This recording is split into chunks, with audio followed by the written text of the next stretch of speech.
Hello guys, आपका हमारे YouTube channel पे फिर से स्वागत है। तो आज हम बात करने वाले हैं निधि वन के बारे में कि निधि वन का क्या रहस्य है, यहाँ पे रात में कोई भी सो क्यों नहीं सकता, और दूसरा जो इसके आसपास में जितने भी घर बने हुए हैं उनकी रात के टाइम खिड़कियाँ क्यों बंद हो जाती हैं। तो ये सारा कुछ आज हम इस वीडियो में आपको बताने वाले हैं। तो इस वीडियो को पूरा ज़रूर देखें, और साथ ही अगर आप चैनल पर नए हैं तो चैनल को लाइक एंड सब्सक्राइब जरूर करें। तो चलिए वीडियो को स्टार्ट करते हैं। ऐसा माना जाता है कि जो यहाँ लताएं हैं वो आज भी एक दूसरे की बाहों में बाहें डाले खड़ी है।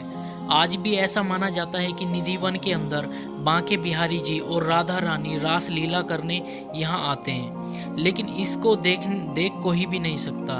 ये सब एक दिव्य अलौकिक जगत की एक दिव्य रास लीला है। इस वीडियो में हम आपको एक सच्चे भक्त की कहानी सुनाएंगे। तो एक सच्चा भक्त रात को यहाँ निधि वन में एक समय रास लीला देखने के लिए आया। तो जो वो भक्त था वो कलकत्ता का रहने वाला था और भगवान श्री कृष्ण जी का सच्चा भक्त था। अपने गुरु द्वारा सुनाई गई भक्त कथाओं से इतना सम्मोहित हुआ कि वो हर घड़ी वृंदावन आने की सोचने लगा। उसके गुरु ने उसे निधि वन के बारे में बहुत सी बातें बताई थी और कहा कि आज भी राधा रानी बांके बिहारी जी निधि वन में रास लीला रचाने रोज रात को आते हैं। पर उस भक्त को इस बात पर बिल्कुल भी यकीन नहीं था। इस पर उसने निश्चय किया कि वह वृंदावन जरूर जाएगा। वह और उस पर राधा रानी की कृपा हुई और वह वृंदावन पहुंच गया। यहाँ आकर उसने बांके बिहारी जी और सभी मंदिरों के बहुत ही शांतिपूर्ण दर्शन किए, लेकिन उसको यह यकीन नहीं हो रहा था कि यहाँ बांके बिहारी जी और राधा रानी निधि वन में रास लीला करने आते हैं। उसने निर्णय किया कि वह आज रात को निधि वन में छुपकर रुक जाएगा और देखेगा कि क्या सच में ऐसा कुछ होता है यहाँ पर। और एक लता के पीछे वह छुपकर बैठ गया। जब शाम का वक्त हुआ और वहाँ के पुजारी निधि वन को खाली करवाने के लिए जोर जोर से आवाज़ें लगा रहे थे, तब उस भक्त पर उनकी नज़र पड़ गई और देखा कि वह लता के पीछे छुपकर बैठा हुआ था। उन्होंने उस भक्त से वहाँ से जाने के लिए कहा तो भक्त उसी समय वहाँ से चला गया। लेकिन अगले दिन वह भक्त वहाँ फिर से पहुँच गया और वहाँ उसने एक अच्छी सी और जगह ढूंढी और लता के पीछे छुपकर बैठ गया। अब पुजारी जी जब शाम को दोबारा यहाँ आए तो उस भक्त पर उनकी नज़र नहीं पड़ी। अब वह निधि वन में अपने दोनों आंखें मूंद कर सारी रात यहाँ बैठा रहा। अगले दिन जब कुछ सेवक यहाँ आए साफ सफाई करने के लिए, तो उन्होंने पाया कि यहाँ एक व्यक्ति बेशुद्ध पड़ा हुआ है और उसके मुंह से बहुत सारा झाग भी निकल रहा है। जैसे ही सेवक ने यह बात सबको बताई तो वहाँ पर भीड़ इकट्ठा हो गई। सब ने उस भक्त से बोलने के लिए कोशिश की, लेकिन वह बिल्कुल बेशुद्ध पड़ा हुआ था। वह कुछ बोल भी नहीं पा रहा था।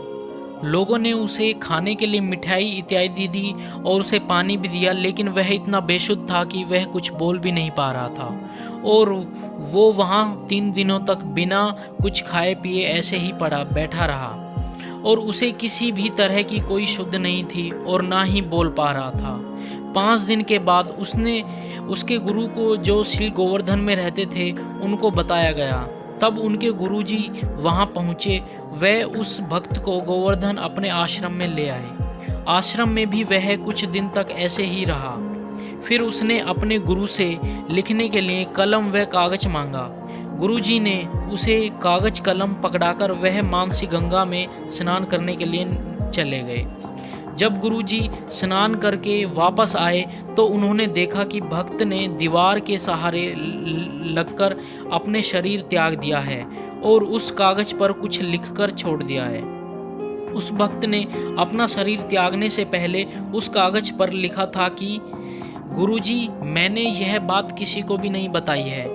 मैं सिर्फ यह बात आपको बता रहा हूँ। आप कहते थे कि निधि वन में प्रभु आज भी रास लीला रचाने आते हैं, पर मुझे आपकी बातों पर विश्वास नहीं था। लेकिन जब मैं निधि वन में रुका तब मैंने साक्षात श्री बांके बिहारी जी को राधा रानी जी के साथ और अन्य गोपियों के साथ रास लीला रचाते हुए उनके दर्शन किए और अब मेरी कोई जीने की इच्छा नहीं रह गई है। इस जीवन का जो लक्ष्य था मैंने वो प्राप्त कर लिया है और अब मैं जीकर भी क्या करूँगा, और मैं अपने शरीर त्याग रहा हूँ। श्री श्याम जी की सुंदरता के आगे ये दुनिया की जो सुंदरता है वो कुछ भी नहीं है। इसलिए आपके श्री चरणों में मेरा अंतिम प्रणाम स्वीकार कीजिए। इस प्रकार उस भक्त ने अपने गुरु के श्री चरणों में अंतिम सांस ली।